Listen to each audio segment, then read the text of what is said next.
One time I came up with this, the 4 ifs that make life worthwhile. I think I got this when I was in the Carmel Library, Carmel, California, one of my favorite places to study and do a bit of research. And I remember that day when I put this together, the 4 ifs that make life worthwhile. Speaking of preparation, here's what I said. The 4 ifs are, number 1, if you learn. That makes life worthwhile. You've got to learn. You've got to learn what it's all about. You've got to learn what's going on. You learn by trying. You learn by error. You learn by doing it right. You learn by doing it wrong. You learn from other people's experiences.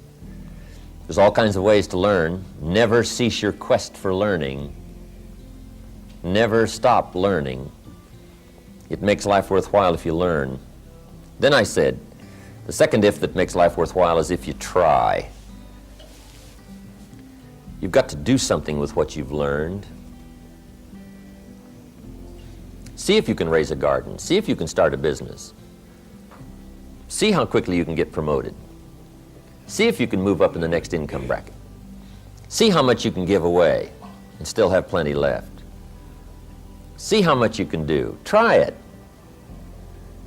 Just try. We're always telling the kids, right? Try it. Try it. Kid says, well, I'm not sure. Say, well, how are we going to know? You got to try. If I put these 2 poles up, put a bar across here 2 feet high, say to the kids, who can jump 2 feet? Someone says, well, I don't know. Say, well, how are we going to know? You just got to back up and take a run at it. Now, what if you knock the bar down? Does that mean you can't jump 2 feet? No. So then what do we say? Try it again. That's what Schoff said to me. Keep trying. He said there's more than one way up the mountain. Sneak up the back if you have to. Keep trying. Keep trying. So that's the second if that makes life worthwhile. If you try it over, try it again, try it another way, but keep trying. The third if that makes life worthwhile is if you stay. Developing staying power, that's one of the big challenges of life. Some people plant in the spring and leave in the summer. They don't stay. Or the guy builds a foundation, right? Got a nice foundation. Then he goes off and builds another foundation. And then he leaves that one, goes off, builds another foundation. He's got these foundations scattered all across the country. I've done my share of that. Not staying to finish it and put it together and put the roof on, put the last brick in place, light the fireplace, have a party, celebrate, finishing something. Stay. You got to stay.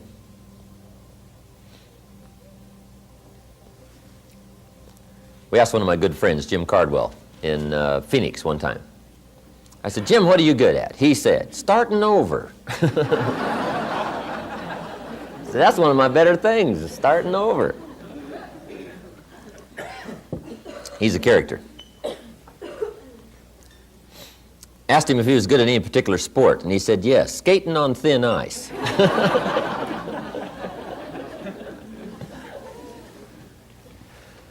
Okay. Third if that makes life worthwhile is if you stay. Here's the fourth one. Fourth if that makes life worthwhile is if you care. The incredible capacity for humans to care. But if you care at all, you'll get some results. If you care enough, you'll get incredible results.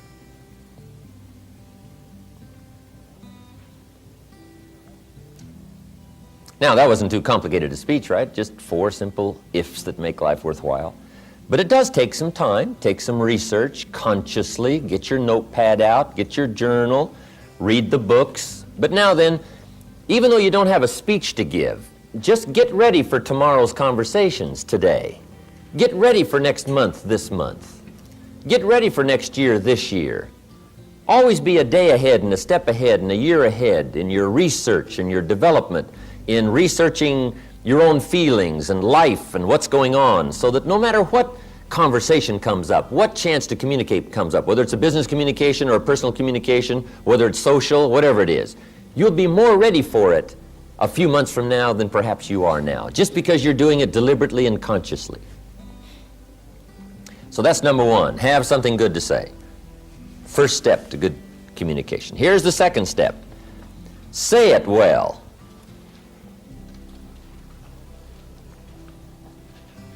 Part of communication is saying it well.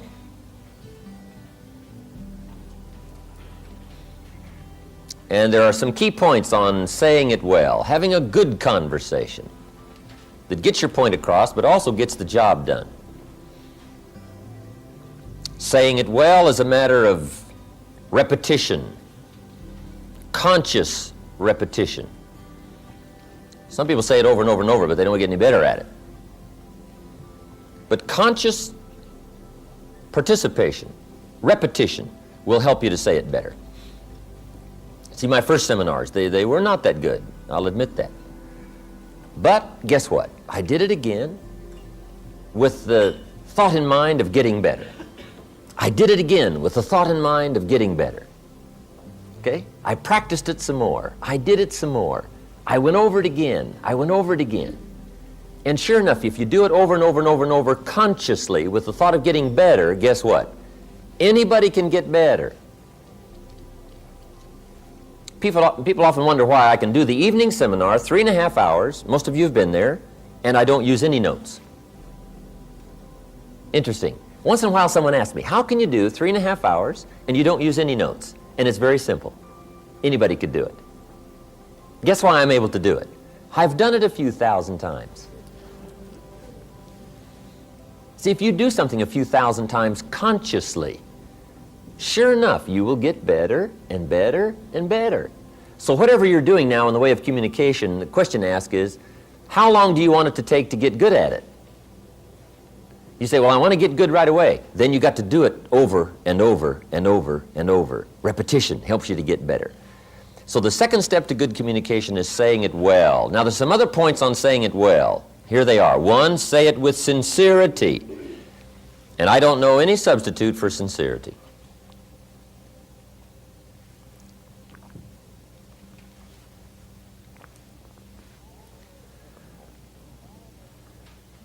Almost everybody wants the feeling from someone else that you are being sincere, that you're not playing games with me, that you're really disclosing to me your true feelings, your true awareness, what's going on in your life and your heart and your soul and your mind. Sincerity, there's no substitute for that.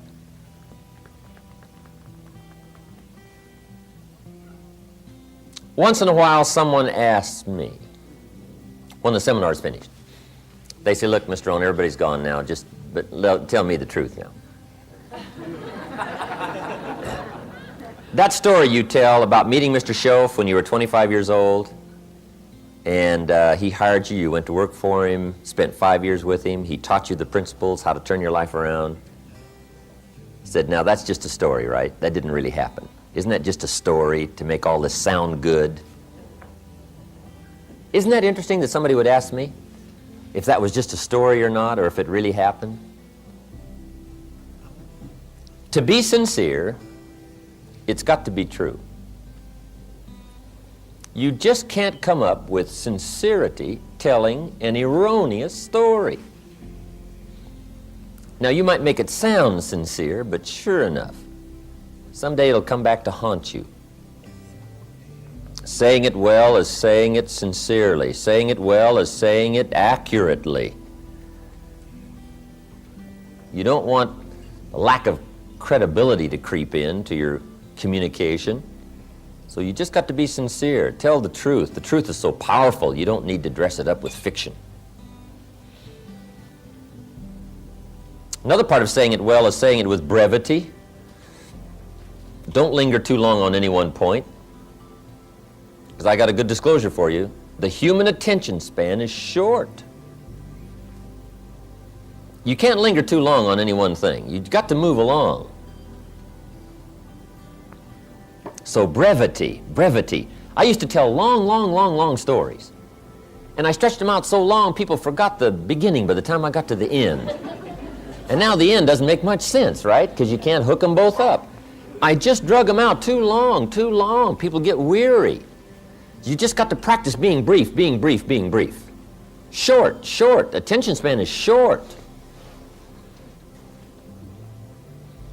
The best practice on this is to practice with kids, because their attention span is really short, right? And they don't mind telling you, right?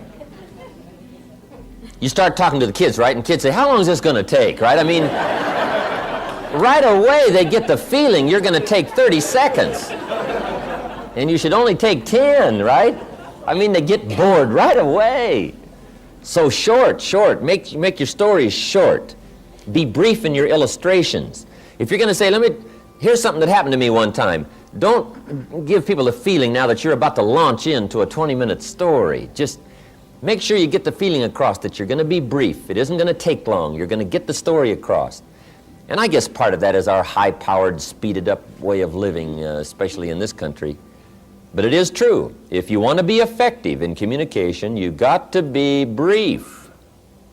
On any one point, you can't linger long. And I think I've lingered long enough on that point. Next, saying it well is saying it with style. Now, part of style is your personal style. And this involves a whole lot of things. It can involve gestures. It can involve facial expressions. You talk with your eyes. You know, you speak with your facial expressions as well as with your words. Some people talk more with their hands. That's part of your style. Gestures, all of that. Now here's the key on this, is to develop your own style. However, be a student of style. First, have something good to say. Second is to say it well. Consciously say it well. Practice saying it well. Get to where the words come more clearly, more freely. Things you used to stumble over when you talked a year ago, you just correct that. You just correct it and correct it so that now it flows better. Shorten the stories, used to be long, now they're shorter. You just do all that consciously, so that you get better and better at it, saying it well. Okay, here's the third step to good communication. And this is so important. Read the effect you're having. When you communicate, see, that's just major.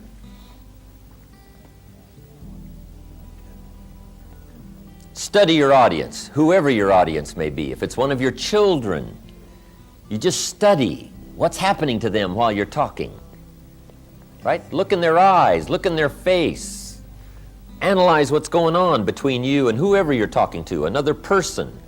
Whether it's a business conversation or a social conversation, you've got to be keenly aware of what's happening to whoever you're communicating with.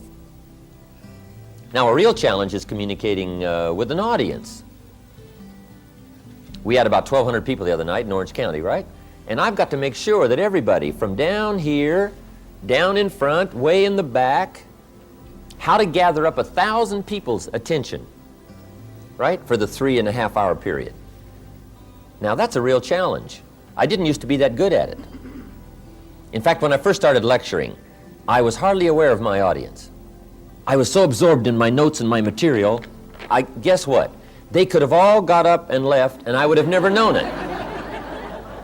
I wouldn't have missed them. I'd have just kept right on talking, right? Because I was so absorbed in the material, I was so absorbed in trying to say it right and do it right, that I was not aware of what was going on with my audience.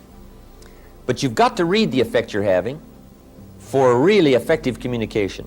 Now, if it's just an informal communication situation, you can just ask the question, do you read me? Right? Does it make sense? Did I say it well? And you get this feedback right. So you can actually start checking how you're doing with somebody if it's informal. You can just ask. Okay? Now, what you've also got to learn to do is read some of the subtle things that are going on with whoever you're talking to. Because especially humans, especially adults, you know, when we get a little older, we have these tricky ways of of looking like we're interested when we're really not. And if you want to be a good communicator, you just got to pick up some of those signals. Now, part of it you can pick up by what we call body language. Some people just sort of quickly disclose their feelings about whether or not you're effective or it's coming across, and they just sort of relay to you by their, what we call body language. It's kind of a new study. I haven't studied that much about it, but there is a book called How to Read a Person Like a Book. How to Read a Person Like a Book by Nuremberg.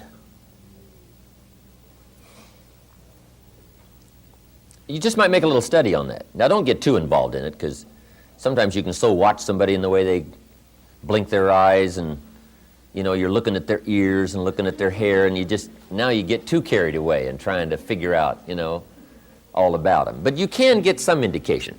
But here's what'll play you good no matter what. It's called just pure common sense. You just look at somebody, you can kind of tell. If somebody just folds their arms and they tuck their head down like this, sure enough, you've probably got some more selling to do. I mean, you've got to pour it on, or maybe you should change the subject, or maybe you should quit, right? You just kind of analyze, you know, what's going on here, right?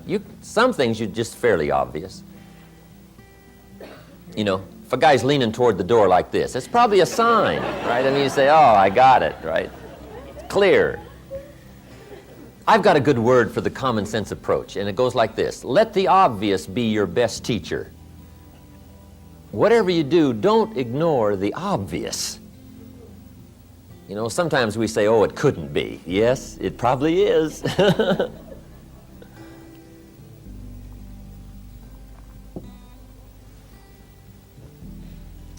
But adults especially, sometimes this is a bit tricky.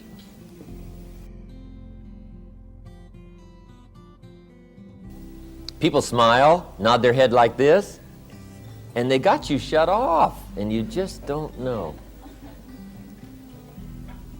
Okay. Because in good communication, you cannot mistake courtesy for interest. Sometimes people will be courteous, but that doesn't mean they're interested. Now, if you mistake their courtesy for their interest, now, see, you've lost the hold on good communication. Also, you can also develop a sense of picking up signals. I think the women probably have it over on the men when it comes to this sort of sixth sense of being able to tell, no matter what the situation looks like.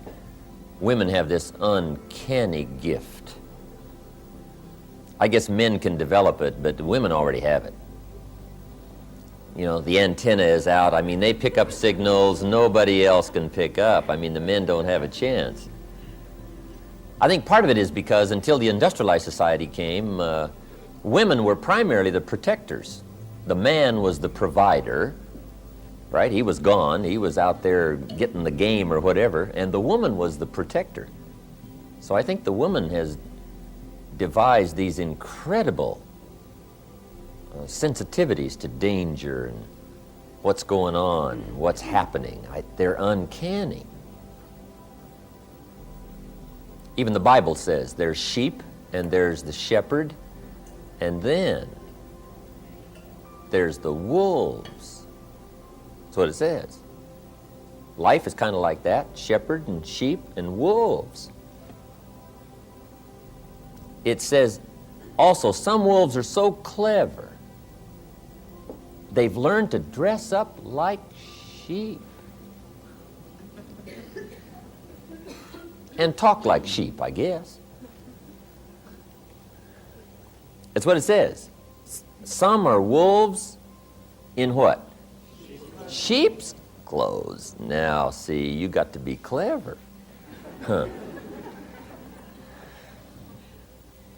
The man says, well, looks like a sheep, talks like a sheep. Woman says, ain't no sheep. I mean, take my word for it.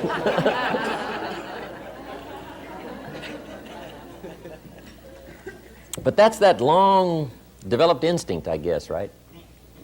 In the middle of the night, she says, wake up, something isn't right out there. He says, right? I mean, he's gone, right? She says, no, something. right? She has this uncanny sense. So that's part of, being able to read is picking up, Mr. Schoaf called it signals. He says we all throw off signals, vibrations. I don't understand all I know about that. But have you heard the expression, a dog can tell whether or not you're afraid of him? I guess that's true. We throw off a certain kind of signal, and animals, right, they just pick it up, they know. And you can't fake them out, right? You can say, I'm not afraid of you. Dog says, who are you kidding, right? I mean, come on. Okay, being able to read. That's so important, reading your audience. How you're doing. Should you speed up? Should you slow down? Should you change the subject? Should you be a little stronger? Just be more aware of whoever you're talking to. Right? Look a little more intently at somebody. Try to pick up what's happening between you and the audience, or the person, or the child, or the business partner. You can't believe how it will affect your ability to communicate if you'll practice this part of picking up what's happening between you and someone else. Now here's number 4. Then we're going to take our first break. The 4th step to good communication is intensity. Strong feelings. Here's what changes the whole effectiveness of good communication. Strong feelings. In affecting other people with words, here's a key breakdown to keep in mind. And it goes like this. To affect other people with words, it's 20% what you know,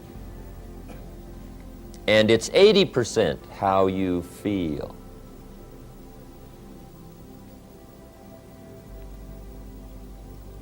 Feelings and emotions changes the whole outcome of communication.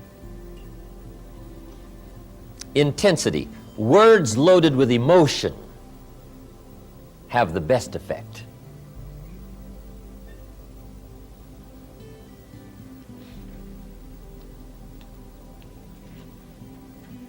Words might be like a little straight pin, right? When a guy buys a shirt, right? It's got all these little pins in it, right? Where they pin all together. So you start pulling out all these straight pins. What if I took one of those straight pins and I threw it at you, this little straight pin? And it reached you, hit you in the face or hit you in the arm, hand somewhere, right? You'd feel it if I threw that little straight pin at you. What if I took that straight pin and wired it to the end of an iron bar about that long, right? And I let you have it with that. See, I could drive that pin right through your heart, right? Now, the pin is the words, and the iron bar is the emotions, the feelings, the awareness, the uniqueness of all of that mysterious stuff that humans are made of. If you will learn to put more of you into what you say, put more feelings, more awareness, more uniqueness, strength of character, conviction, strong feelings, whatever that is, just be more aware of putting more of you into whatever you say. That's that iron bar that drives what you say to the heart, to the mind, and gets the job done. Words loaded with emotion. Now, you must also learn to measure your emotions. Okay? You don't want a major outburst for a minor point. Learn to measure it. Okay? Some conversations or some points may need, right, just a mild blend of emotional feelings. And then another point may need a strong one. But you got to learn to measure that, okay? Not too much for something minor. You don't want to shoot a cannon at a rabbit. Right? It's effective, but you got no more rabbit. So learn to measure your emotions. Now, here's something important. Where does emotion come from? Where do our feelings come from? Here's where they come from. The emotions that can really help in all of your future conversations, communication. It's the blend of all of your experiences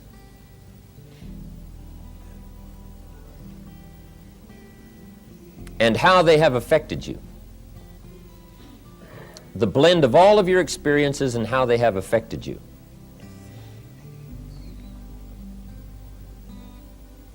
That creates now your emotional content, creates your emotional vitality and worth.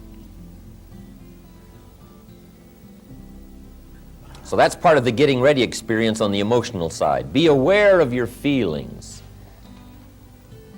Be aware of your emotions.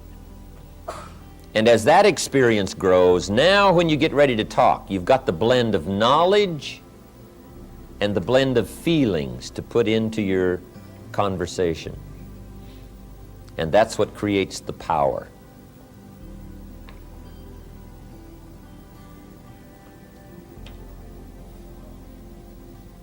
Now I have one more point and we'll take our break. It says, don't forget to say it. Part of communication is simply being aware that more often than not, things need to be said. It's pretty easy to take for granted, especially the people that are close around us, that they already know how we feel. But you got to keep expressing how you feel. Here's a good phrase. Actions are no substitute for words. Now, we've used the other phrase, right? That words are no substitute for action, and that's true. Just talk, talk, talk, talk, talk, and not acting. See, that's not good. But here's what else is not good. All of the action and no talk. Make sure that the words accompany the action. Don't fail to say it.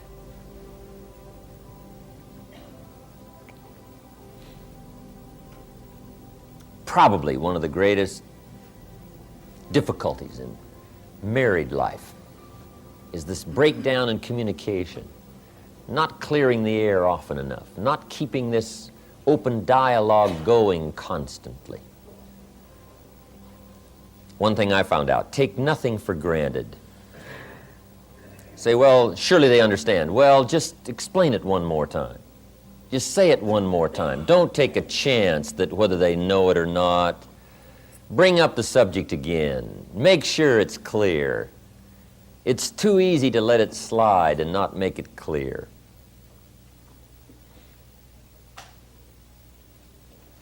Especially the people around you.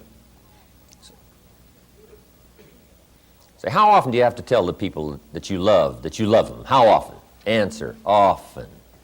Often. We all need reassurance. We all need it to be clear and pointed so that we know. There are some things you just don't let go.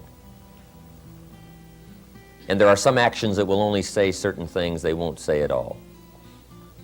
You can give somebody flowers, but flowers won't do all the talking. Flowers say, you remembered. That's probably what flowers say. But flowers don't say, you do incredible things to me. Nobody affects me like you do.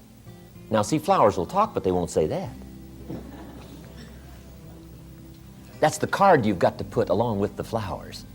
Let the flowers say whatever they can say, but then don't fail to put the other words with it, because the words are so important. Judy gave me this watch back when I had a birthday in 1972, I believe it was. And it was a neat watch, Le Coultre. If all goes wrong, I can cash the watch in and live for a while, right? I mean, Judy was always doing things like that. Fabulous watch, neat gift for my birthday. But see, better than the watch was what she wrote on the back. I appreciated the watch, but the words were better than the watch. On the back, she had inscribed, "My love for all time. Your Judy, September 1972. See, the watch was neat, but the words. She could have put the words on a Mickey Mouse watch. Pardon me, Walt. I didn't mean to downgrade your mouse. But see, the words were what was really important. So I'm saying, let actions speak, but make sure the actions don't substitute for the words. Make sure you say it. And if you'll make sure you'll say it, you'll get better at it, you'll get the practice, you'll learn to put more feelings in it, you'll learn to say it well, say it better. And this whole process of communication for you, if you don't treat any of it casually, will start to grow. And you will be even startled in the next few weeks, the next few months, at what happens as a result of your future conversations if you become more aware of these things that we have just talked about.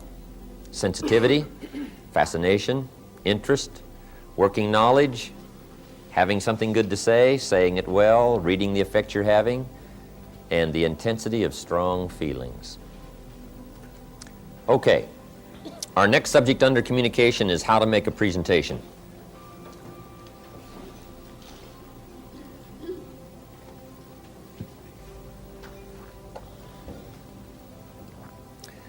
And whether it's a presentation to a child, or a presentation to a business client, or a sales presentation, or whatever kind of presentation, we're all making presentations all day long, every day, business, social, personal, whatever.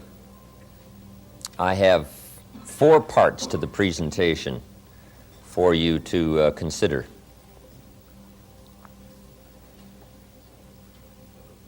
Here's the first one, identification. One of the most important parts of the presentation process is identification. Identification is, for a new person that you haven't met before, it's getting acquainted, it's breaking the ice. It's building a bridge between you and someone else, establishing contact, getting somebody's attention. So it's a very important part of the presentation process. Sometimes those first few seconds, sometimes that first minute is just so important to establishing rapport, establishing contact. Somebody once said, you never have a second chance to make a first impression. So sometimes how those opening seconds go is very important. But that's identification, getting acquainted. Some people find this easy, some people find it more difficult. What we're doing is, pointing it out so that you can start working on it deliberately instead of haphazardly, or instead of just letting it go, wondering why things aren't going well. We just pick it as a part of the presentation so you can go to work on it, identification. In identifying with someone, one of the best ways is to pick something you have in common to get the conversation started with. Somebody mentioned during the break they attended this leadership seminar up at the ranch. You were up there 3 or 4 years ago. And everybody got acquainted up there real easy. And the reason is because when you met somebody new, you would say, hi, how are you? Did you get as lost as I did trying to find this place? And everybody says, yeah, I got lost too. And that immediately starts this, little more friendly process of getting acquainted simply because you had a recent experience that you could talk about. So identification is trying to find something you have in common with someone else. You want something that makes you real, something that makes you a person that someone would desire to talk to.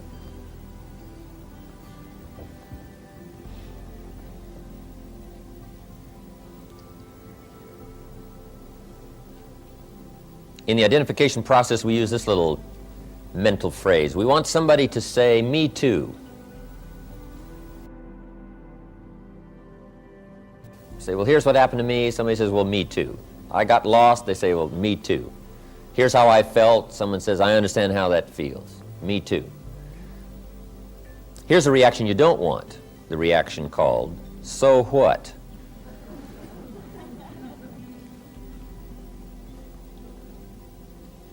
Now, usually, one of the problems in people's trying to identify is they try to impress versus express. Mr. Schoaf gave me a little counsel on this. Don't try to impress, he said. Rather, learn to express. Express will get you more me toos. Impressing will get you more so whats. See, so what puts up the barrier instead of building a bridge. It blocks this flow of communication.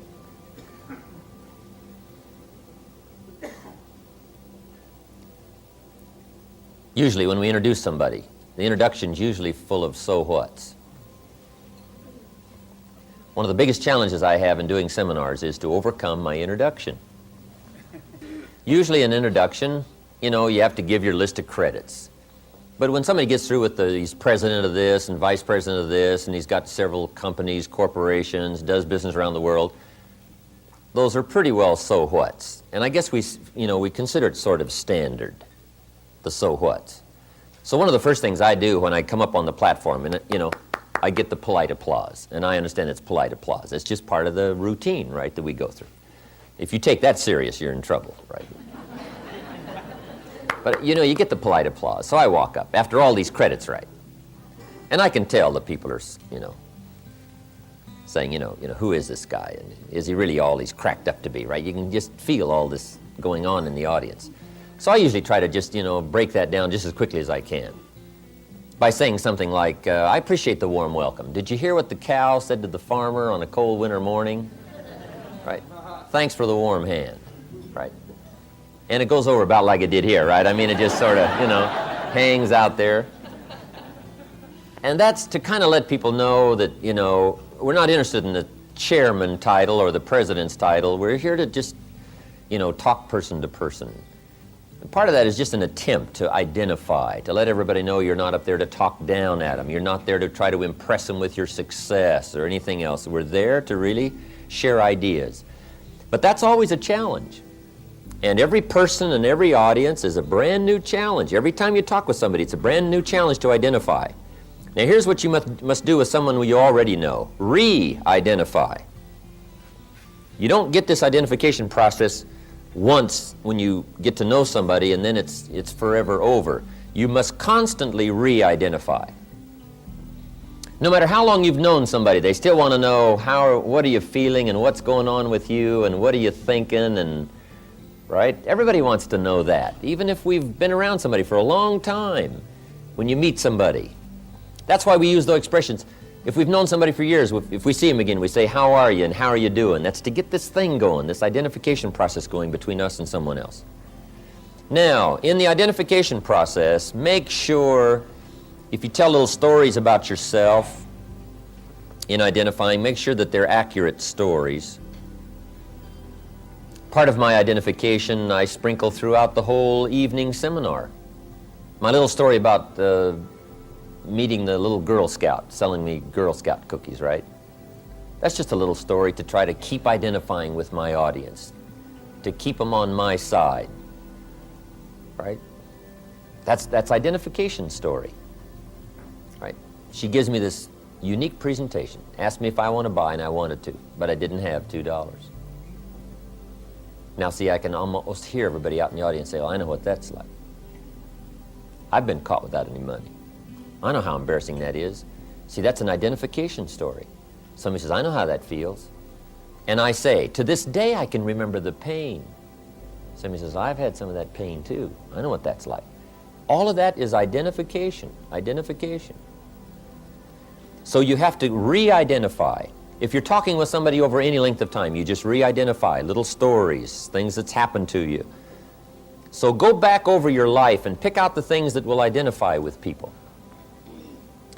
Now you've got the challenge of also identifying with a variety of people from different backgrounds and different businesses than your own. And you just learn to do that, different age groups. Part of it is just being more aware of what's going on in the world so that you can just intelligently talk about some things with people from almost any walk of life. Okay? Jesus, the master teacher, was probably one of the great identifiers of all time. He had this incredible knack of talking to somebody with language that they understood what he was saying.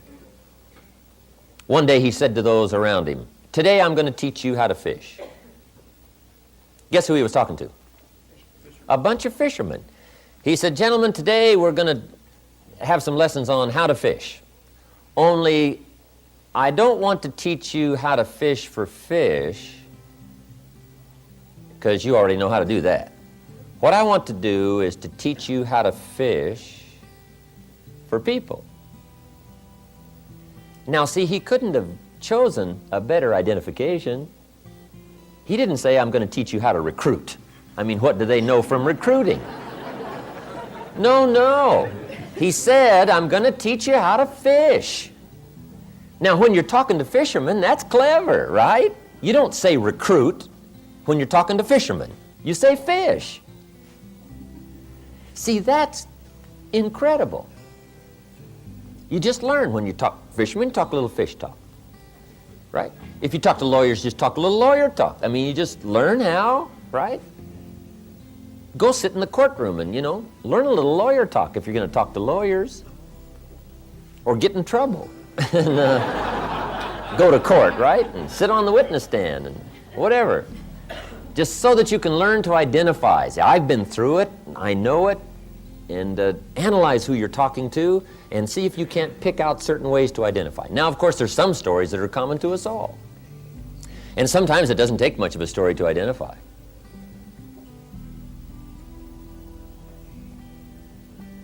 Here's a good one. How to identify with kids. Let me give you some keys. First, read all their books. One of the best ways to identify with kids is read all their books. If you got a 12-year-old, you just read all their books so that you know them forwards and backwards. So you can use those books as a means of identification in stories. Say, "Remember that story, when?" Kid says, "Did you read that book?" Say, "I read them all. I know all those stories." And remember when, and you can use 1,000 illustrations from those books that you've read to get a point across, to get something across. It's a means of identification. Read their books. Then when you get ready to talk, you got something in common. They've read the book, you've read the book.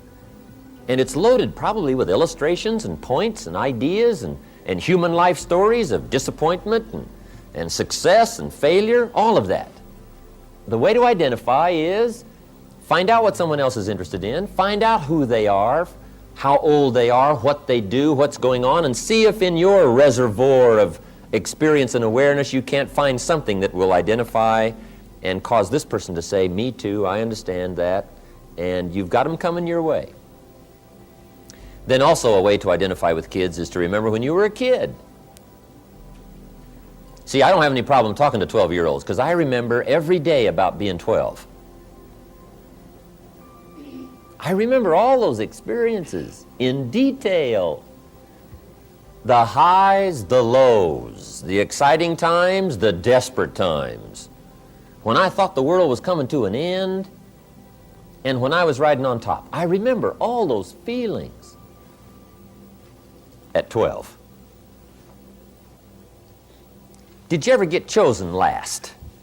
Did that ever happen to you? They're choosing up sides, right? So I'll take you, I'll take you, I'll take you, I'll take you, and you're standing there like this.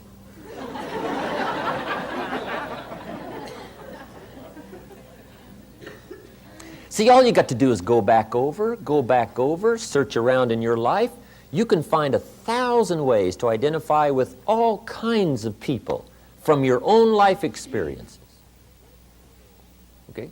You don't have to go anywhere else except to your own life to come up with all kinds of ways to identify with anybody. But here's what you got to do. You got to do it consciously. Consciously, deliberately. What can I pick? What can I think of that will help this conversation, that will get my idea across? Who am I talking to? Oh, yes, here's what I'll use. Right? Your mind just, like a computer, starts picking up all these things. This is why it's so important to keep a journal. And when you think of a life experience and say, oh, I could use that life experience in a variety of ways, you put that life experience in your journal, you go over it, you think about it. Then when you get ready to talk, it's instant recall. You'll remember it. And you can't believe what you can do with people from all walks of life, business, social, personal. If you will learn the identification process, do it deliberately, Pick out things that you have in common, feelings you have in common with everybody. Okay? Identification. And then pick up stories from all kinds of life situations that are similar to yours. Somebody had a feeling of disappointment. You say, I know what that's like, but I'm going to use that story to illustrate disappointment. Just be aware, the movies you attend and the books you read and the stories you hear. Be a gatherer of life's experiences so that you can use them all for points of reference and points of identification. When a teenager watches the movie Gone with the Wind, they see one kind of movie. When you're in your 20s and 30s and you see Gone with the Wind, you see a different kind of movie. Right? When you get along into your 40s, 50s, sure enough, it's a different kind of movie. Because now you're reading between the lines. Now you're sensing what the real tragedy was, what the complications of life were. It's altogether different at 40 than it is at 14. Same movie, only now you're seeing it. You're picking up all the different parts of the story and the feelings of the story. It's getting to you. But that's part of the identification process. Just be more aware of what you see and what you read and what's happening to you so that you say, oh, there's something I could use, there's something I could use. I'll use that. The next time I talk to people like this, I'll tell them this, I'll tell them this, I'll use this story. That's part of the identification process, building this bridge. Hi, everybody. I'm Jim Rohn. What a pleasure it is for me to come and visit with you for just a few minutes here today. Tell you briefly a little bit about my story and share some ideas that might be beneficial. I've lectured in some high school classrooms in California and Arizona and some universities and colleges, Pepperdine University, San Diego State, Arizona State University. And so I've had a chance to talk to kids that are interested in themselves and interested in their future, interested in America, interested in what they can do with their lives, and listening to stories that might be beneficial. And I don't have a chance to, visit all of the schools and universities around the world, so this is a great chance for me by video to have a chance to tell you my story. Just briefly, let me tell you my story. I grew up in Idaho, farm country. My father still lives on the old homestead where I grew up, southwestern Idaho. He'll be 91 his next birthday, and I'm very proud of him. I went to high school. I graduated. I went to college 1 year. Halfway through my second year, I decided I was smart enough, so I quit. One of my major mistakes. I should have stayed in school. But I thought, heck, I'm smart enough to get a job. And back then I thought, that was it. If you're smart enough to get a job, what else would you need? Found out later, a big mistake. But anyway, I quit school at age 19, went to work.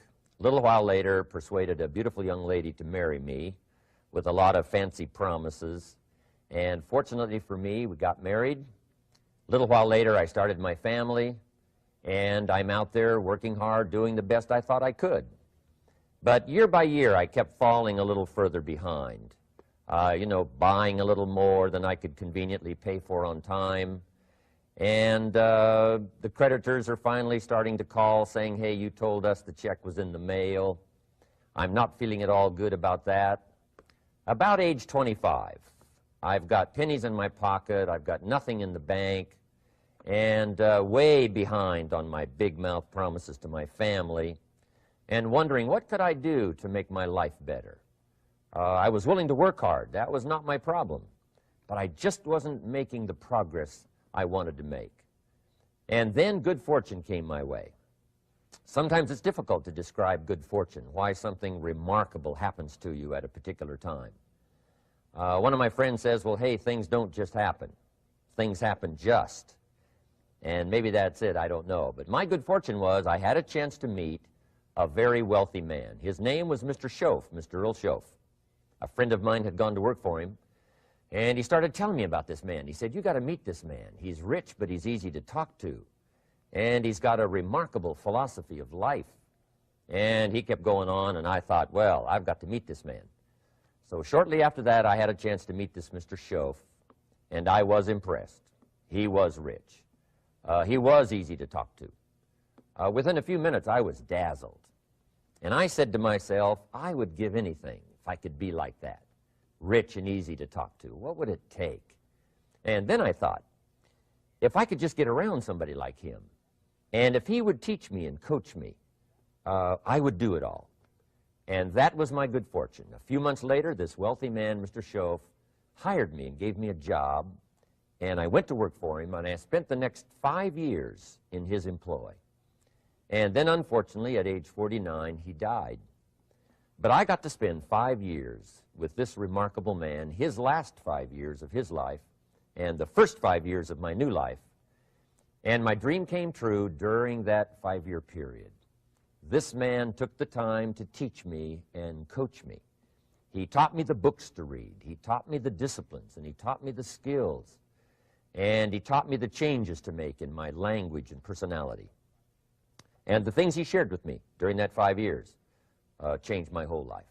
Changed my income, changed my bank account, changed my future. I've never been the same. By the time I was 31 years old, I was a millionaire. So he taught me economics as well.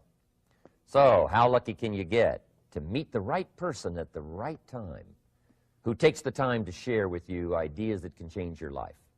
A lot of rich people, right, don't take the time, but he did, and he also had the ability. Some people want to share their experiences, but they don't quite know how to say it. But he had it all, and he used language that I could understand, and those ideas greatly affected my life. I wish he was still alive today. If he was, I'd be calling him today one more time, thanking him for the time he spent with me sharing his life and his experiences that so dramatically affected my life. Then, how I really came to be invited to speak to you today. 30-plus years ago, I was living in Beverly Hills, California. And a friend of mine one day said, Jim, you've got to come and tell your story to my service club. He belonged to the Rotary Club. And he said, I know your story. Idaho farm boy makes it to Beverly Hills. But he said, I know my club members would love to hear your story. Would you come and at our breakfast meeting and tell your story? And I said, okay. So I arranged a little talk, went and shared my story that morning, and guess what? They liked it. And my phone rang. Another club called and said, would you come and tell us that story? My phone rings. Another club calls, said, we've heard about your story. We have a luncheon meeting. Would you come share your story? First thing I know, I'm spending a little piece of my time giving these breakfast talks and luncheon talks. And then one day, a man who heard my talk about 3 times said, would you come and talk to my management and salespeople? He said, I've got this little company going, and he said, if you would spend some time talking with my management and salespeople, I'd be happy to pay you. And I thought, wow, wouldn't that be something? Tell my story and my experiences and get paid? He said, I'd be happy to. Little did I know, that was the beginning of a whole new, brand new adventure for me in sharing my story in speeches and talks and seminars and lectures. And now this business, it's become one of my most flourishing enterprises, takes me around the world. I went to many countries just this year, had my largest audience early this year in Spain, 12,000 people, 10 different languages being translated at the same time, the whole audience with the earphones on. It's interesting when you lecture with multi-languages. You know, when you hit the punchline, you know, the Spanish laugh first, and then the French get it, and then finally the Italians get it, and last the Germans finally get it. And then I say, hey, the Germans finally got it, I guess we can continue. You know, some languages take longer to translate than other languages. But what an exciting adventure for me. I was in Israel this year. I lectured in France, my first trip to Prague, Czechoslovakia, Lisbon, Portugal. Last year I was in London lecturing. Happened to be there the same night Pavarotti was singing in London. So, a big dilemma for the people in London. Shall we go see Jim Rohn, or shall we go listen to Pavarotti? Well, I must admit he had more people than I did, like 150,000 more. He did a free concert in Hyde Park, and they expected 250,000, but only 150,000 showed up because it rained. And they all got soaked from Prince Charles on down, but they sat in the rain and listened to Pavarotti. I would have been happy that evening, right, to cancel my seminar and go sit in the rain and listen to Pavarotti. Anyway, he and I have agreed now not to appear in the same city on the same day anymore. Not really, but how exciting for me to be able to travel all around the world and share my story. And then especially to have this chance today to come and visit with you. And when I get a chance to speak at a high school class or a university class, I'm always excited about it. I'm limited in time, so I wanted to use this way to come and share my story with you and some ideas that might be helpful in your career for the future, in your now busy life as a student, and then wherever you find yourself in the years to come. Some of the things I'm going to share with you, I want you to remember for a long, long time, because the ideas I want to translate for you drastically affected my life. And if I can share now and affect your life, and you write me a letter or tell me in person someday, Mr. Rohn, I listened to your video and I watched it carefully, and sure enough, some of the ideas that you shared greatly affected me, and here's what's happened to my bank account, here's what happened to me in school, here's what's happening to my future. That'll give me great, great satisfaction. So the man who shared with me ideas that changed my life, I want to share with you 3 of those basic subjects. When I met him, I was 25 years old, and when I first got acquainted with him, I used a lot of excuses as to why I wasn't doing well. And he said, well, tell me a little bit about your story. And I told him, you know, I was behind on my bills, had pennies in my pocket and nothing in the bank, that I was embarrassed about being behind on my big mouth promises to my family.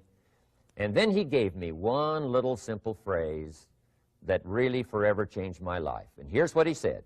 Mr. Rohn, if you want the future to change for you, you've got to change. And he said, if you don't change, the next 6 years of your life is going to be just like the last 6. You'll still be behind on your bills. You'll still be behind on your promises.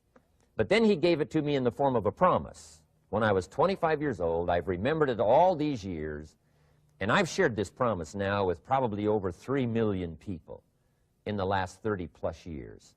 And it's going to be valid for you, so listen carefully to this promise. My teacher said to me, young man, if you will change, everything will change for you. If you will get better, everything will get better for you. What a clear message that was for me.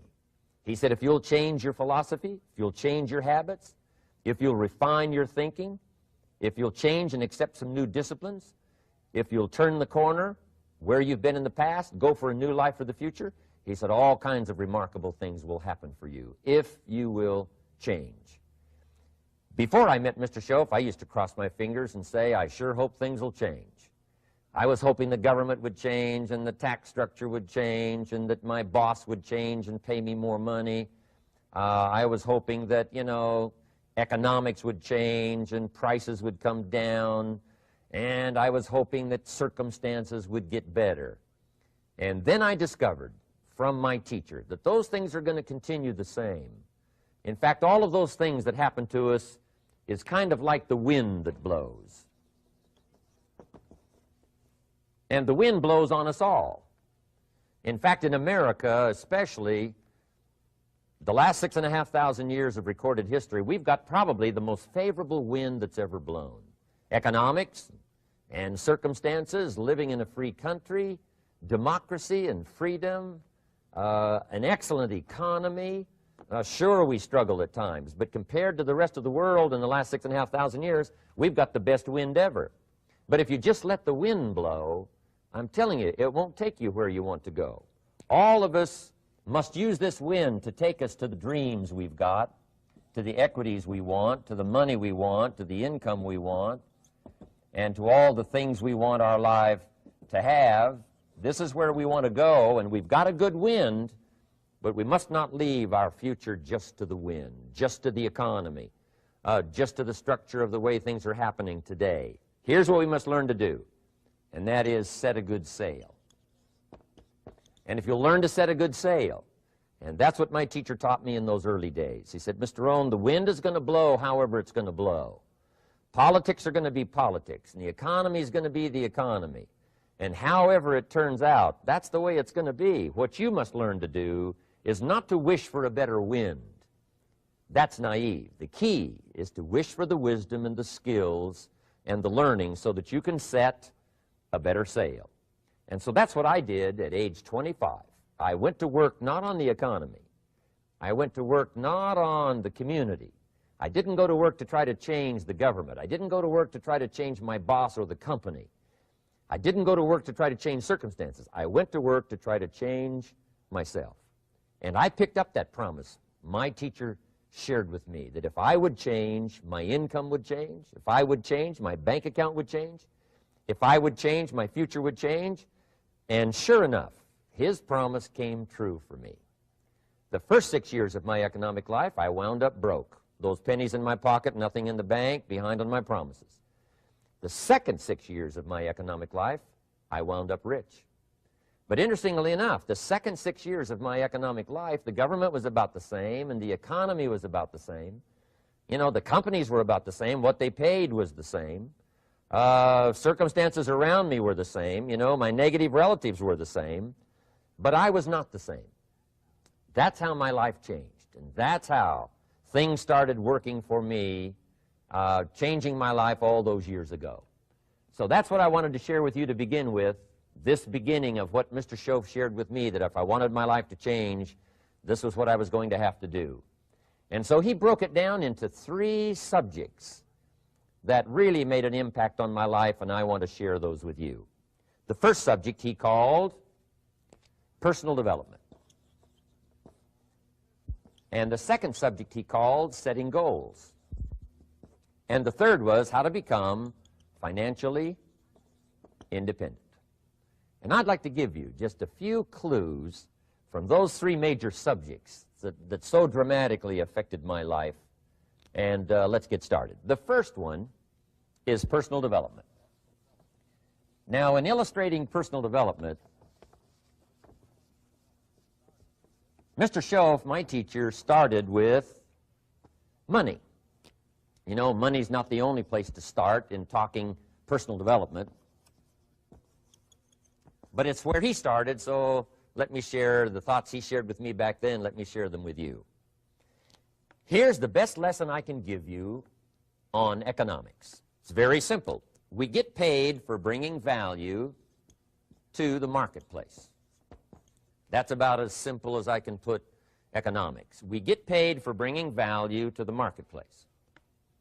Now, it takes time to bring value to the marketplace. However, we do not get paid for time, so we cross that out. Mistakenly, the man says, I'm making about $20 for an hour. Not true. If that was true, you could just stay home, right, and have him send your money. So that's not true. We don't get paid for time. We get paid for value brought to the marketplace. Now, since that's true, here's one of the key questions of my talk to you today. Is it possible to become twice as valuable to the marketplace and make twice as much money in the same time? Is that possible? The answer is yes. Could you become 3 times as valuable as you might be right now to the marketplace and make 3 times as much money in the same time? And the answer is yes. 5 times, 10 times? Of course. America is unique. It's a ladder to climb. It starts down here, let's say, at $5 an hour, and it keeps going up. Top income last year, $80 million. The guy who runs Coca-Cola. Now, that's a heck of a ladder. That's why everybody wants to come here, right? The boat people are not headed for Vietnam. People haven't plotted and schemed for 50 years saying if I could just get to Poland, everything would be okay. Not true. Everybody wants to come to America. And the reason is because we've got the best wind ever blowing in our favor. We've got the best economic opportunity anybody's had in 6,500 years. And all you have to do is understand it and take advantage of it. Now, there's some key questions to ask here. Why would the marketplace pay someone only $5 an hour? Very simple answer. They're not very valuable to the marketplace. Now, we must underline to the marketplace. This person might be a very valuable brother, yes. Member of the family, valuable, yes. Valuable member of the church, of course. Valuable citizen of the country, yes. Valuable in the sight of God? No doubt. We're all of equal value in the sight of God. But if you're not very valuable to the marketplace, you don't get much money. You say, well, it shouldn't be that way. Well, then you got to start your own country. You know, this one's been in process for 200 years, and this is the best we've been able to come up with so far. But here's the key. You don't have to stay here. Now, there was a big debate in Congress last year that this $5 was not enough, should be 6, should be 6, should be 6. But we don't need legislation. 6 is already on this ladder. The next step up. You know, if you work for McDonald's, they'll pay you $5 an hour to take out the trash. If you whistle while you take out the trash, they'll pay you $6 an hour. So we don't need that legislation. You just need to take lessons on how to whistle. Have a good attitude. Now, as you begin to climb this ladder, why would the marketplace pay some people $50 an hour? Answer, evidently, they must be more valuable to the marketplace. 10 times more valuable. And is that possible for someone to be 10 times more valuable and earn $50 an hour instead of 5? And the answer is yes. That's what America is all about. Now, why would the marketplace pay some people $500 an hour? Evidently, this person must be much more valuable to the marketplace. That's what's important to understand, to the marketplace. And would the marketplace pay one person $80 million for 1 year's work? And the answer is, of course. If you helped a company make $1 billion, would they pay you $80 million? I'm telling you, it is possible. And that's why America is so exciting. That's why this financial ladder is so exciting. It's possible for all of this to come true for all of you, no matter where you start. As a student in school, just getting started out there in the workplace, this is all possible for you. Now, Mr. Schoaf gave me the clue on how to climb this ladder as high as I wanted to climb. Now, we're talking primarily economics here. There's a lot of other ways to become valuable to your family, valuable to your friends, valuable to the community, valuable to the team, right? Valuable to the team effort, valuable to the concert. But here's what he said to me. In climbing this ladder economically, all you have to do is work harder on yourself than you do on your job. Once I heard that, it made sense to me.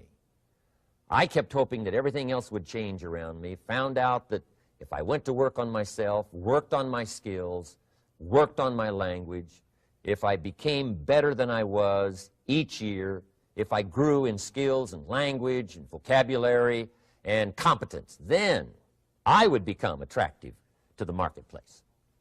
Not very long ago, a company called me and said, Mr. Rohn, we're expanding internationally. We'd like to have a bit of your expertise to help us. Would you give us a bit of your time? We'll add some millions to your fortune. And I said, okay. And I thought later, isn't that interesting? They would call me. Then my second thought was, of course they'd call me. Who else would they call? I can get the job done. Now, what a contrast for me, farm boy from Idaho, raised in obscurity, parents of modest means, broke when I was 25. How come I would get a telephone call and someone offer me a lot of money to help them in expanding around the world? Simple answer, evidently. Something happened to me between age 25 and where I am today. And I can tell you where it all started. From my teacher, Mr. Schoaf, who said to me, we don't have to change what's going on out there. That's the wind that's blowing. All we have to do is change what's going on in here. And now there's several ways to do that on personal development. And let me give you those ways. Here's the first one. We must learn from personal experience. Pretty simple. Learn from what happens to you. Take a look back over the last few months. Did you make some mistakes? How could you correct those for the future?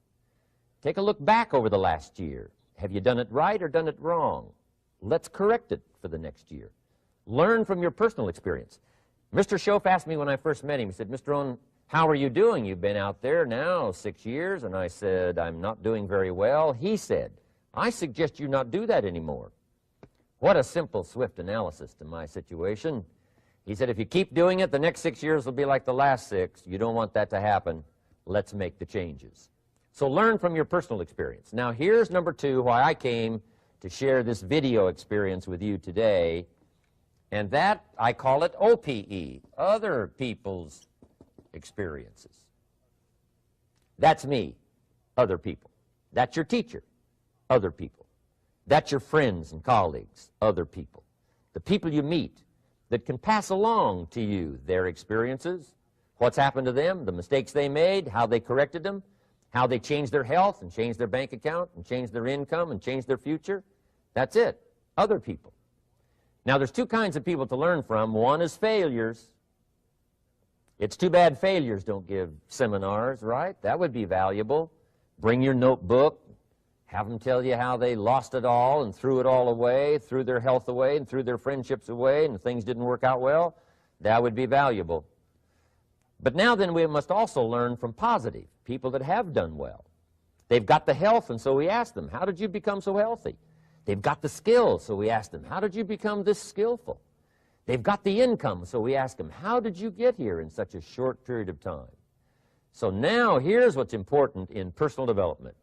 In learning from other people, we learn, number 1, by observation. We learn what we see. We watch people that are successful in what they do. In sports, we watch their disciplines. In business, we watch their disciplines.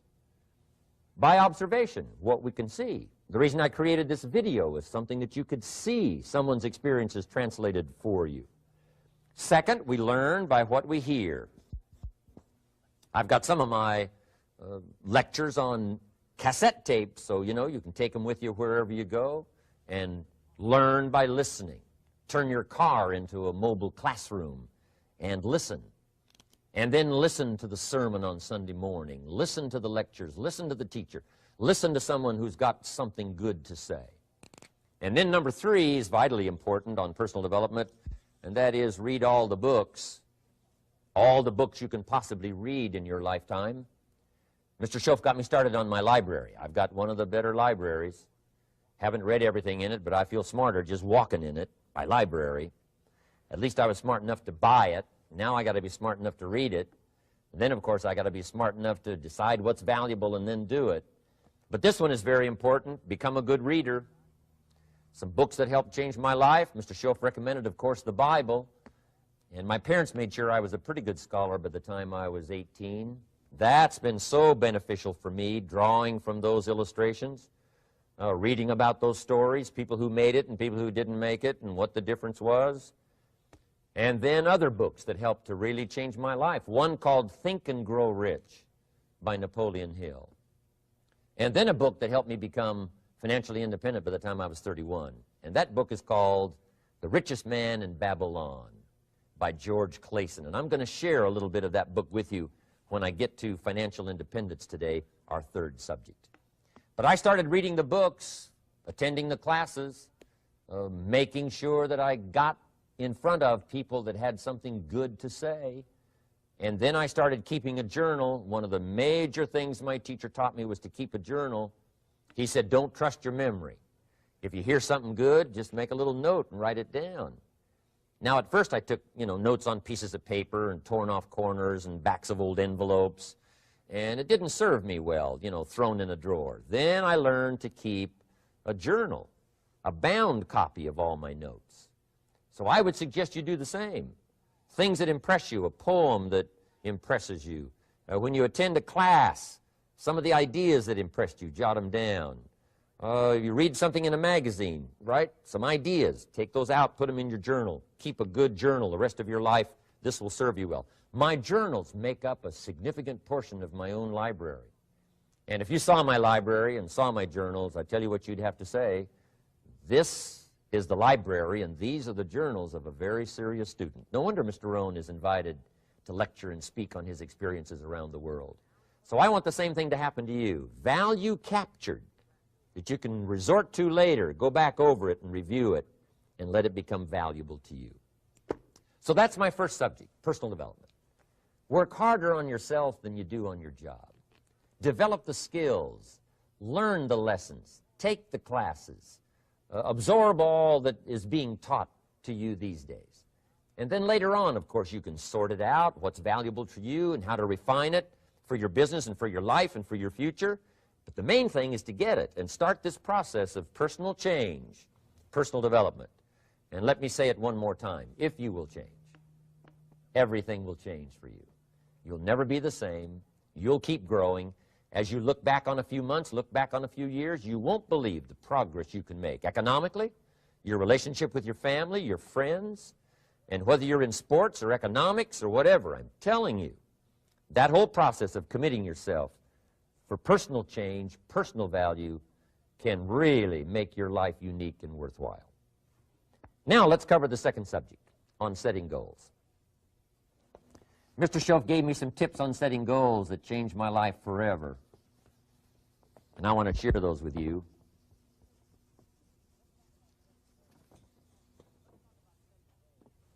So let's talk about setting goals, and I also want to tie it to personal development, and you'll see how I'm going to do it as I progress here. Setting goals. We need to take a look into the future. There are 4 things to consider in terms of attitude. One is how you feel about the past. Best advice I can give you on that is treat the past as a school. Let it teach you the mistakes you've made, the things that went wrong, the things that didn't work. Don't use the past as a burden to carry, and don't use the past as a club to beat yourself to death. Past losses, past failures, past mistakes. But let the past be a school. Tough school maybe. We've all been through some tough stuff. So if you feel good about the past, draw from it for experience and let it teach you. Then next is how you feel about the future. We've got to have the future well designed. The future is called the promise. And here's what we teach in our leadership series. The promise of the future can be an awesome force for your own future. The promise of the future, designing the future. There's 2 ways to face the future. One is with apprehension, and the other is with anticipation. I promise you, in my travels around the world, most people face the future with apprehension. And here's why. They don't have it well designed. They've sort of left that up to someone else to fix. But here's the best way to face the future, with anticipation. And you can face the future with anticipation if the future is clear, if the future is well designed. And I would like to have you consider some thoughts with me that help me to really change my future by giving it some thought and some consideration. And here it is. In setting goals, it's very simple. Number 1, decide what you want. You just take a little time. You sit down and say, what do I want? What kind of skills do I want? What kind of income do I want for the future? What would I like? Where would I like to go? Places I'd like to visit. Habits I'd like to acquire. Skills I'd like to have. You just take a little time to think about what you want. Economics, friendships, people you'd like to meet, places you'd like to go. You just take some time. And then I suggest, when you've thought about what you want for the future, make a list. Just jot it all down. It's really a very simple process. And then here's number 3. Keep all the old lists. I'm telling you, this served me so well, keeping my old list of goals. I look back now 10, 20 years ago at goals I set, lists I made, and I smile now because here's what I thought was so important, 20 years ago. Now some of those things aren't even on my list. I've got a new list. I've grown. I've changed. I've matured. But I give you that advice. Decide what you want. Number 2, write it down. Number 3, keep the old lists. And then here's number 4. When you get something that's on one of these lists, check it off. Part of the fun of having a list is checking it off. And then if you can add some drama to checking it off, see, that's what really helps. I set a goal to go to Spain many, many years ago. And when I finally made my first trip to Spain, I had that journal with me that had that list in it. And while I had my journal on my lap, waiting for the wheels to touch down in Madrid, I waited until the wheels touched the runway, and I checked it off, just adding a little drama. So part of the fun of having a list is checking it off. Now, here's what's important about the lists and designing your future. If the future gets clear, the price gets easier. Because you got to remember, for every promise, there's a price to pay. Everybody's got to pay the price. Everybody's got to do the deal. Everybody's got to do the disciplines. Everybody has to pay. But here's what I've discovered. If the promise is clear and powerful, the price is easy to pay. The price is some classes. The price is a few books. The price is a few disciplines. The price is finding something that'll make your life better, make you grow, make you change, make you develop. So the first part of the key is to design the promise. Then, what is the price to pay? I'm telling you, the price will be easy. Anybody in my audience can pay it, no matter where you are, where you come from. Color doesn't matter, religion doesn't matter, where you grew up doesn't matter, circumstances don't matter. I'm telling you, if you'll make the promise of the future clear for yourself, the things you want, the places you want to go, the things you want to have, the person you want to become, the skills you want, the homes you want, the future you want, the friends you want, all of the values of life that you could possibly want. If you'll make that clear, make those lists, and be serious about it, I promise you it's an easy price to pay. Anybody can pay it. And the best advice I can give you is, if I can do it, you can do it.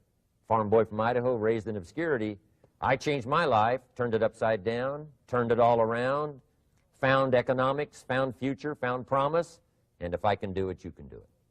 So, start setting your goals and see if you can't get a better excitement going for the things you want to accomplish for the future. Now here's my third subject, and that's called financial independence. Oh, by the way, before I get to financial independence, let me cover one more point.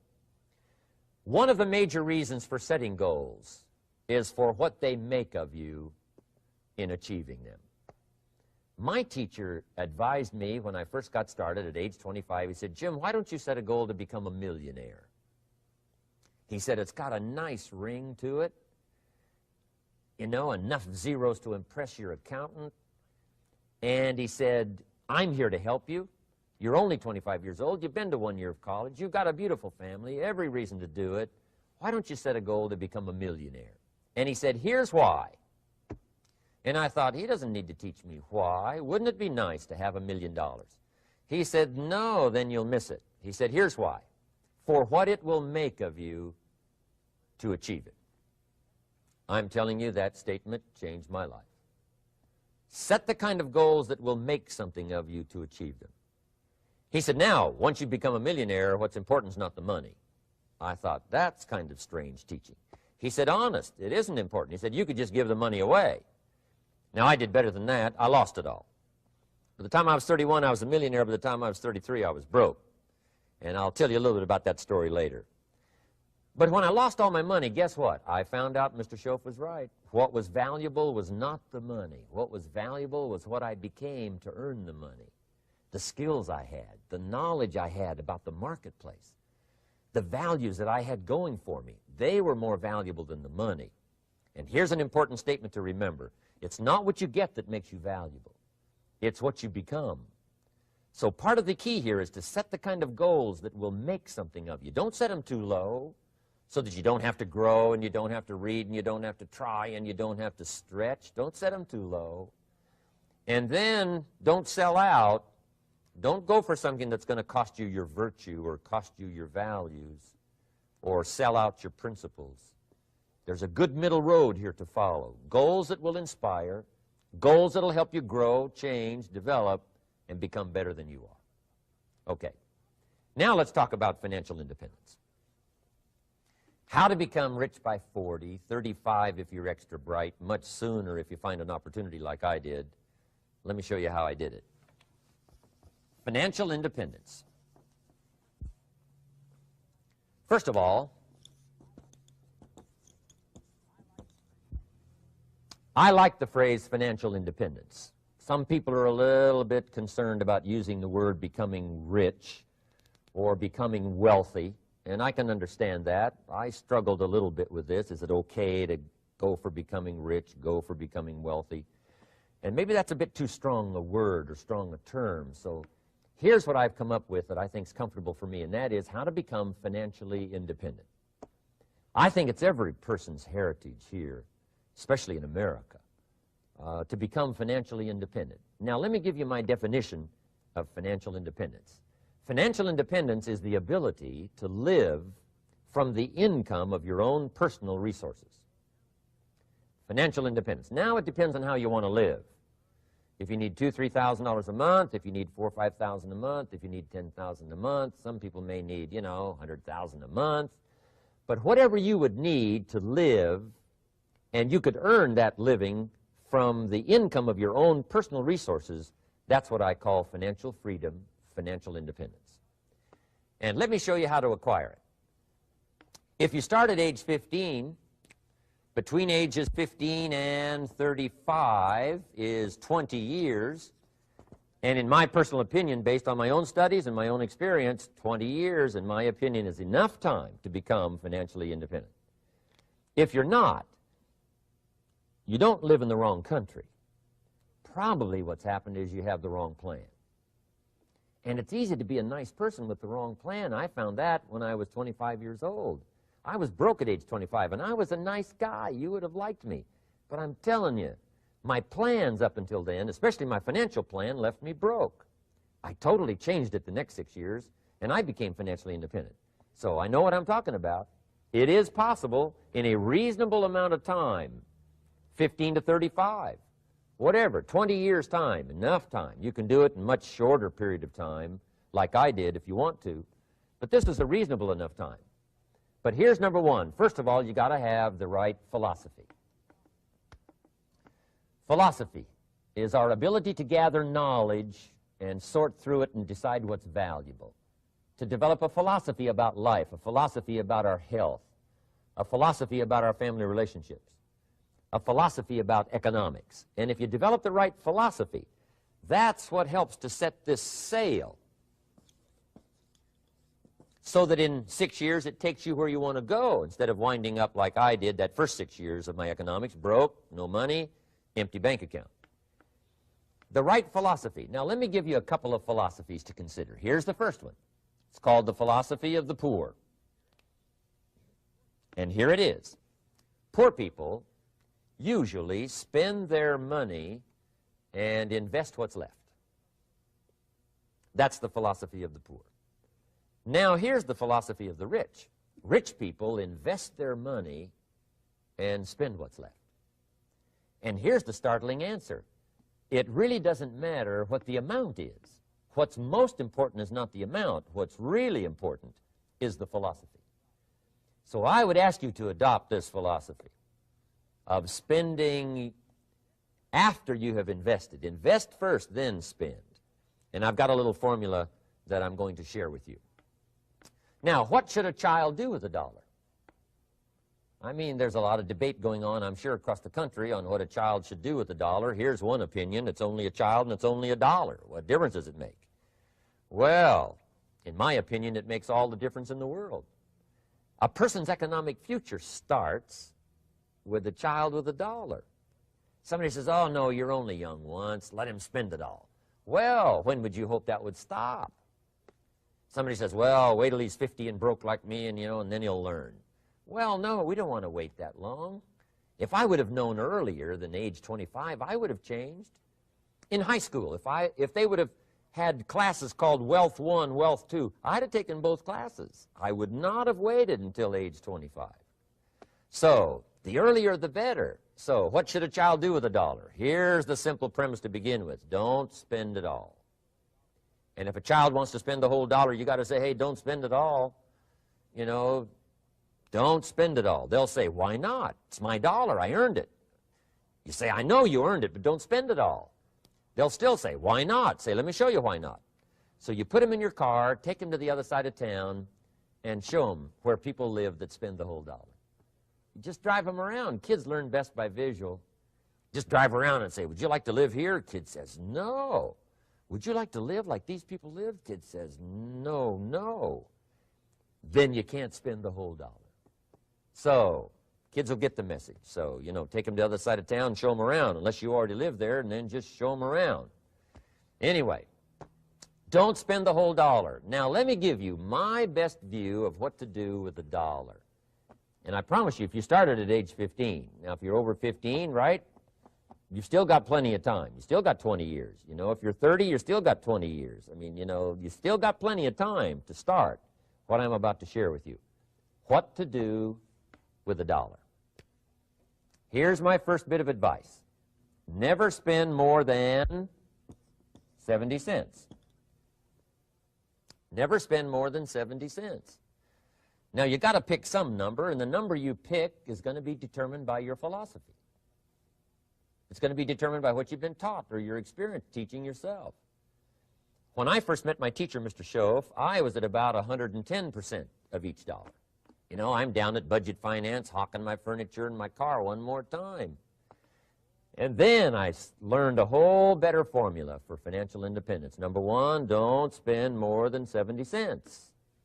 Now, kids say to me, well, okay, what do I do with the other 30 cents? And here's what I teach them. 10 cents for charity.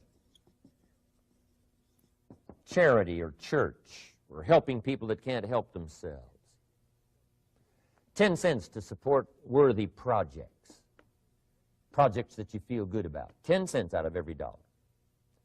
It's called being generous with part of what you've taken out of society.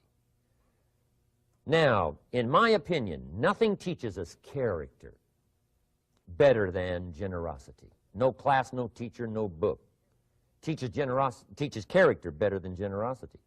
And the best time to start is when the amounts are small. And I know if kids learn these lessons well, they'll give a dime out of $1, help people that can't help themselves, support worthy projects.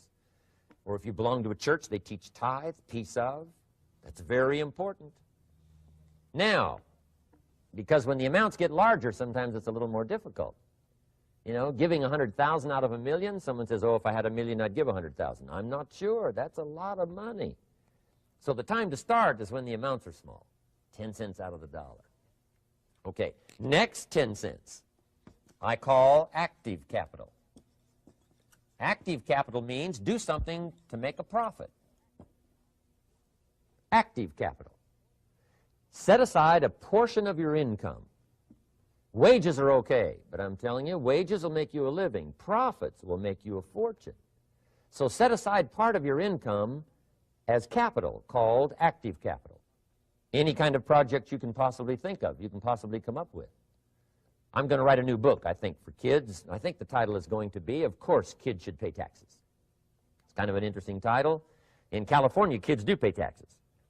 When a child walks into 7-Eleven, buys something that costs $1, the proprietor says, give me 7 more pennies. And the child says, hey, what's these 7 pennies for? And the proprietor says, that's the taxes. Kid says, well, hey, I'm only 8 years old. Proprietor says, congratulations, you're my youngest taxpayer. Give me the money. So in California, where I live, kids do pay taxes. Big question is, should they? And my book will answer that question. Of course, kids should pay taxes. Nothing is for free. If you want to ride your bicycle on the sidewalk instead of in the mud, you got to pay the 7 pennies. Nothing is free, so we all have to pay.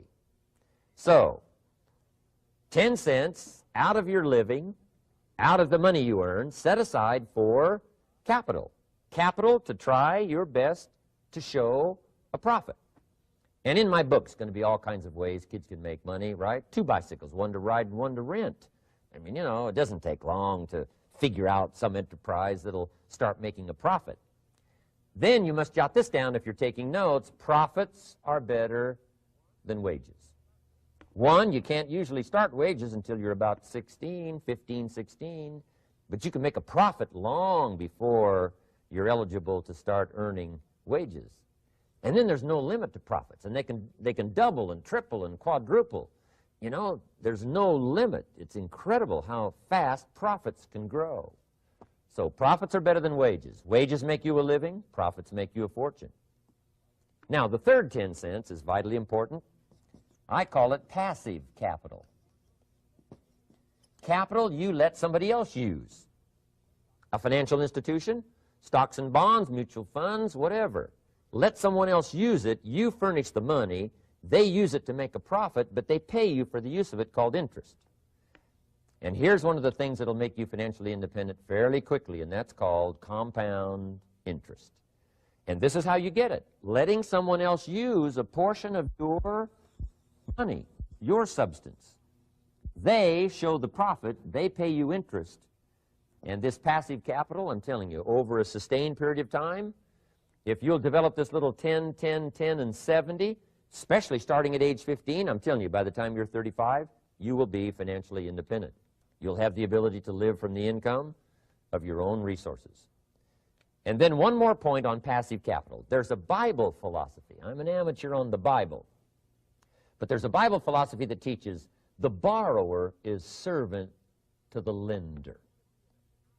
And if you want to be in a powerful position as you grow older, finally when you become mature, maybe have your own business, things have worked out for you for the future, the position you always want to be in is the power position.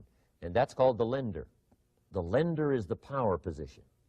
So if kids learn early enough, and then you ask them what they'd like to be when they grow up, I'm telling you, once they understand, they'll say, well, one of the things I want to be is one of those lenders. That's the power position, not the spender. No, you'll be pitied the rest of your life if you just become a spender. You got to become a lender. And I think this is one of the formulas to follow. 10 cents out of every dollar. Let someone else use it. Be the lender, power position. Then try to show a profit. Can't we teach our children how to take $1, search the neighborhood, find a broken wagon, pay $1 for it, bring it home, you know, clean it up, sand it until it's clean, paint it red till it shines, straighten out the wheels till they're true, take it back to the neighborhood, sell it for $5? Anybody can do that. Now, does the child deserve $4 profit? And the answer is yes. Society now has a mended wagon. And that's what America's all about. Finding something, touching it, making it better, making a profit, taking part of your resources, helping people who can't help themselves. Let someone else use it to make a profit. Some projects require more capital than one person has. Exciting. And then let them pay you for the use of it. America's had this philosophy now all these years. Communism has taught all these years capital belongs in the hands of the state, not in the hands of the people. We've been teaching all these years capital belongs in the hands of the people, not in the hands of the state. And we turned out to be right. Capital in the hands of the kids, capital in the hands of the people. Enterprises that make a profit, enterprises that grow. It's the hope of our future. So that little simple formula, I hope, will help you. Now, one more key on financial independence, and that is attitude. Attitude. Here's number one. I used to say, I hate to pay my bills. My teacher straightened me out on that. He said, let's see, Mr. Rohn, what you hate to do is pay $100 on an account and reduce your liabilities and increase your assets. I said, well, no, not if you look at it that way. He said, well, it all depends on how you look at it. So wouldn't you love to pay your bills, reduce your liabilities, increase your assets? You got to have that kind of attitude. I found out the same attitude about taxes. I used to say, I hate to pay my taxes. And Mr. Shove said, well, that's one way to live. But don't you understand? Taxes is how we care and feed the goose that lays the golden eggs. Wouldn't you want to do your share? Someone says, yes, but the goose eats too much. Probably true. But hey, we all eat too much. We all need to go on a diet. Better a fat goose than no goose. So I finally became a happy taxpayer. Now, I think taxes are too high, so I'm working to get taxes lowered for our economic future. But then whatever they turn out to be, I gladly pay, do my part, because that's what makes the whole system run, each of us doing our part. Now, I want these three subjects to be valuable for you. I want them to have meaning for you. I want you someday to be financially independent. I want you to have the personal development so that you feel good about yourself. If I had a chance to meet you someday, I'd like to have you show me the list of goals that you got started and say, Mr. Rohn, here's some I've already checked off. Here's the books I'm reading. Here's what's happened. I'm developing the skills. I'm better this year than I was last year. I've got more self-confidence. My skills are developing. That's what I want for you, and that's why I took the time to come and share in this video message with you. I do seminars all around the world, but this is one way that I can reach out and touch you in case you can't come to my seminars, wherever I am. Maybe this video will reach you somewhere, and it'll have an impact on your life. And what I'd like to do is later hear about it, a letter, phone call, or to have a chance to meet you in person. And now I'd like to leave you with these 4 questions called questions to ponder. These questions were valuable for me. and I want to make them valuable for you. Here's the first one, why? We all ask why we should work this hard, why take that many classes, why go to school that many years, you know, why take the notes, why read the books, why work that hard, why put yourself through the push-ups and the disciplines, why? Good question, why? Best answer to why, I think, is the second question. Why not? Why not see how many books you can read, how many classes you can take, how many skills you can develop? Why not see how valuable you can become to the marketplace and to your friends and to your family? Why not see what you can make of yourself? Why not see how far you can go, how much you can see, how much you can earn, how much you can share? Why not? That's the heritage all of us have, in America especially, is to see what we can make out of our lives now that we've been given this extraordinary opportunity. Now, my third question I'd love to ask you in person. But since I can't do it in person, I want to ask it of all of you. But I want you to take it personally. And my third question is, why not you? Why not you with good self-esteem? Why not you starting to change and setting goals? Why not you starting to make progress toward financial independence? If I can do it, you can do it. I wished I had a lot more testimonials here today besides mine, a whole steady stream that would come by and tell you their story. Someone who started with nothing, finally run a big enterprise. A mother who was on welfare, now she owns her own business. In addition to my story, I wish I had a lot more. And if all of them told their story, guess how they would probably wind up their story? They'd probably say, just like me, why not you? If we can read, you can read. If we can change, you can change. If we can figure it out, you can figure it out. If we can turn it around, you can turn it around. There isn't anything you can't accomplish. That's what those testimonials would say. And so I want to say it to you personally. Why not you? You've got the brains, you've got the stamina, you've got the vitality, you've got the interest, you've got your life ahead of you, you've got the future. You can do it. If anybody can do it, you can do it. If one of us can do it, hey, we all can do it. And now here's my last question. Why not now? This is a good time as the 20th century starts to wind down, a few more years as we get ready for century 21. What a good time to set your goals, work on yourself, work on your skills. What a good time to get it together. What a good time to start this process. Personal development, growing, changing, developing, having a good plan for your money and for your life and for your future. Why not now? And I hope I have a chance to see you one of these days and share with you the experience, the reaction, the response you might have had from my message today. And until I get a chance to see you on this side of the world or the other side of the world, in some school or some seminar, or maybe I'll come and speak for a company that you work for someday. I hope I get a chance to meet you. Until then, I wish you the best. I want all that I've gotten to be yours and much, much more.